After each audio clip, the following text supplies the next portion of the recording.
Duit tak ada, dipakai dana haji. Umat Islam ribut, umat Islam mengamuk. Betul?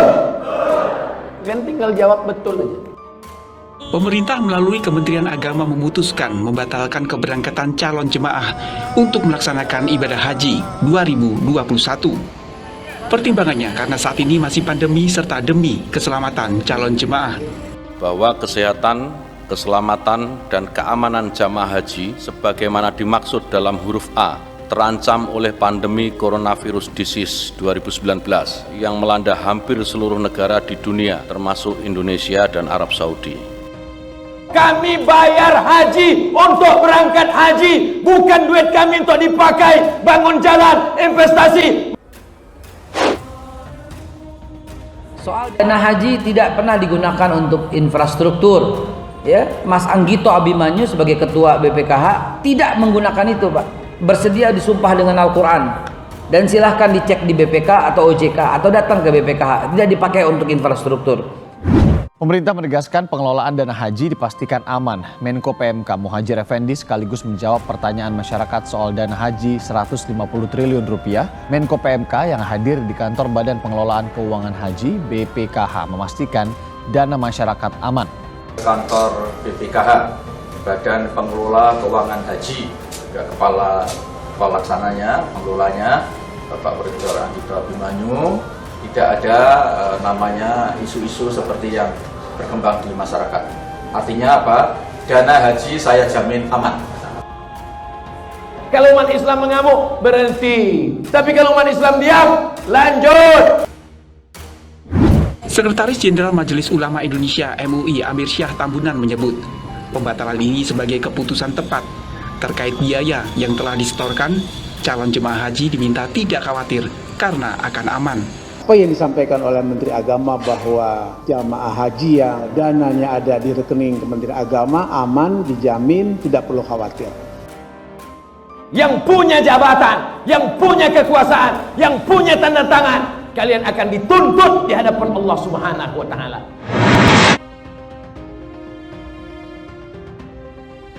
Silakan kalian jadi gubernur, silakan kalian jadi wali kota, silakan kalian jadi presiden. Yang kita doakan semoga Allah Subhanahu wa taala memberikan hidayah kepada para pemimpin kita, kepada seluruh pemimpin-pemimpin kita, kepada presiden terutama, kepada menteri-menterinya terutama, agar menjadi mukmin muttaqin yang kuat gitu ya. Jabatan kalian cuma 2 periode, tapi hisab kalian di akhirat kekal selama-lamanya. Ketua Komisi 8 DPR RI Yandri Susanto menepis isu pembatalan pemberangkatan calon jemaah 2021 karena ada utang pemerintah Indonesia kepada Arab Saudi. Tidak benar kalau ada pihak yang mengatakan keputusan membatalkan haji ini karena ada hutang negara Indonesia kepada Saudi seperti pemondokan, catering, dan lain-lain. Dana haji sangat aman, dan aman. Nanti ustadz-ustadz yang diam, yang tak mau bicara, yang hanya ngajak orang sholawat, ngajak orang tahajud, ngajak orang sholat sunat. Apakah betul ustadz itu ngomong begitu? Berarti bukan ustadz, dia perlu belajar lagi dan tidak pantas jadi ustadz apalagi. Wah, ini ngerepoti orang, jangan kumpul dengan manusia begitu. Supaya orang tak sakit hati, judul ceramahnya sabar, supaya diundang terus. Pemikiran yang dimunculkan oleh orang-orang yang tadi terkontaminasi dengan orang munafik sebelum hari ini sudah ada zaman dulu. Mungkin kriteria munafik ada, tapi tidak boleh kita pastikan. Kita berharap dia tobat kok. Silakanlah kau bercakap, tapi nanti kau juga akan dihisab, dituntut di hadapan Allah Subhanahu wa taala. Bukan saya langsung menjustis menghukumi dia adalah orang munafik, enggak. Omongan ini omongannya orang munafikin. Yang tadi mengatakan masalah yang kita bahas sebelumnya tadi. Ini munafikin, ini pekerjaannya orang munafikin ini. Sebetulnya masjid itu dulu sudah mau tumbang. Sebetulnya masjid itu sudah capek masyarakat mempertahankannya. Tiba-tiba datang Abdul Somad, bangun masjid, bertahan kami. Orang sholat di masjid ini pahalanya mengalir ke makam Abdul Somad. Kesombongan itulah yang menghalangi orang untuk menerima sebuah kebenaran. Kalau ada kesombongan di dalam hati itu susah menerima kebenaran. dan itu hijab penghalang antara seseorang dengan sebuah kebenaran, dan Allah akan jauhkan kebenaran dari orang-orang yang sombong. Mengalirlah pahalanya ke makam Abdul Somad karena Abdul Somad membangun masjid.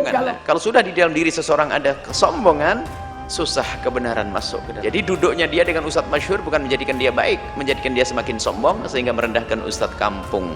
Sudahlah tak membangun masjid, sudahlah tak mewakafkan tanah masjid, mempertahankan yang ada pun tak bisa, mati ajalah kau beb. Tapi ungkapannya ngaco begitu. Anda jangan hanya pandai mengkritik pemikirannya saja, ada amanat di tengah malam Anda harus mendoakan dia, karena dia umat Nabi Muhammad, apalagi kadang dia adalah seorang tokoh mungkin.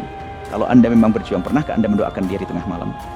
Apa yang dicari Abdul Somad ini sebetulnya? Kau mau cari apa Abdul Somad? Mau jadi kepala daerah kau Abdul Somad? Mau kau jadi menteri kau Abdul Somad? Na'udzubillah, ini kok orang busuk banget, nggak bisa bener orang begini. Ada jadi ustadz yang bener, jangan suka nyakiti perasaan orang. Ada cari apa-apa. Aku cuman mau mencari ketika Abdul Somad mati, orang sholat di masjid ini pahalanya mengalir ke makam Abdul Somad. Akhlak apa itu? Jangan biasakan pandang orang dengan merendahkan. Ketahuilah kita tidak tahu pungkasan kita kok. Ajal belum tiba. Apakah husnul khotimah atau su'ul khotimah? Nanti ustadz-ustadz yang pakai duit, yang menipu-nipu, yang memainkan tanda tangan, yang memakan sogok, mati apa tak mati? Deklarasi market 212. Dokter-dokter spesialis silakan naik ke atas. Sholatnya sudah berjamaah, puasanya sudah berjamaah, haji umrohnya sudah berjamaah, tapi ekonominya belum berjamaah, kita belum kafah. Setelah menerima laporan korban penipuan investasi 212 Mart pada Jumat lalu, polisi mulai menjadwalkan pemeriksaan sejumlah pihak.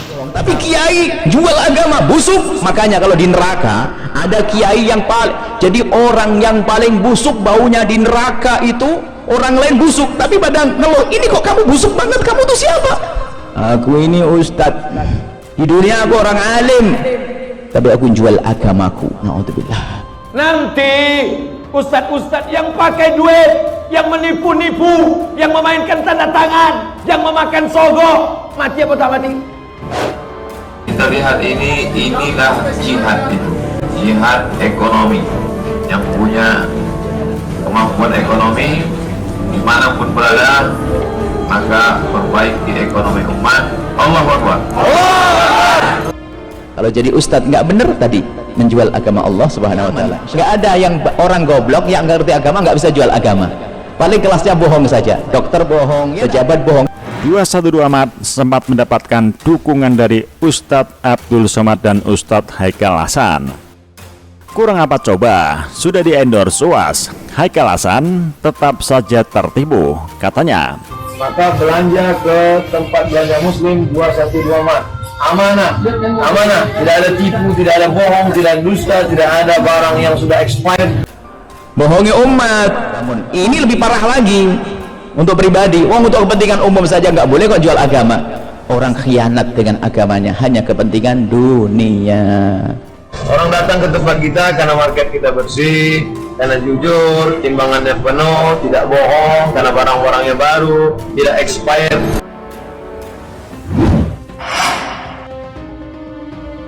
Dia kan enggak, dari awal sudah kurang ajar dengan Allah. Kenapa? Seolah-olah dia nggak bakal bangkrut. Lihat, nyungsep kan tuh sekarang di mana dia? Itu banyak mobil jamaah ditempelin tuh grup itu. Jadi yang bodong-bodong selama ini bukan bodongnya belakangan, dari dulu sudah bodong.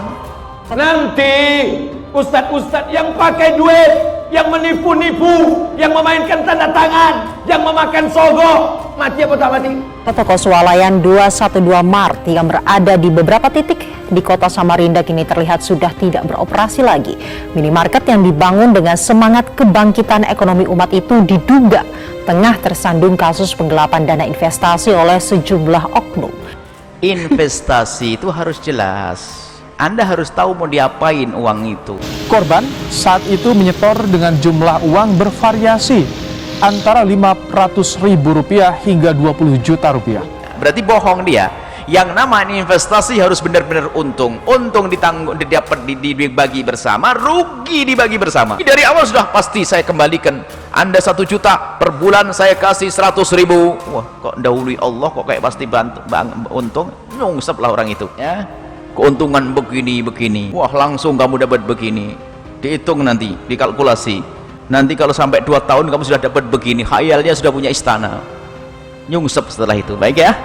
Apa yang dicari Abdul Somad ini sebetulnya? Kau mau cari apa Abdul Somad? Mau jadi kepala daerah kau Abdul Somad? Mau kau jadi menteri kau Abdul Somad? Na'udzubillah, ini kok orang busuk banget, nggak bisa bener orang begini. Berarti bukan ustadz, dia perlu belajar lagi dan tidak pantas jadi ustadz apalagi. Wah, ini ngerepoti orang, jangan kumpul dengan manusia begitu. Maka kalau jadi ustadz yang bener, jangan suka nyakiti perasaan.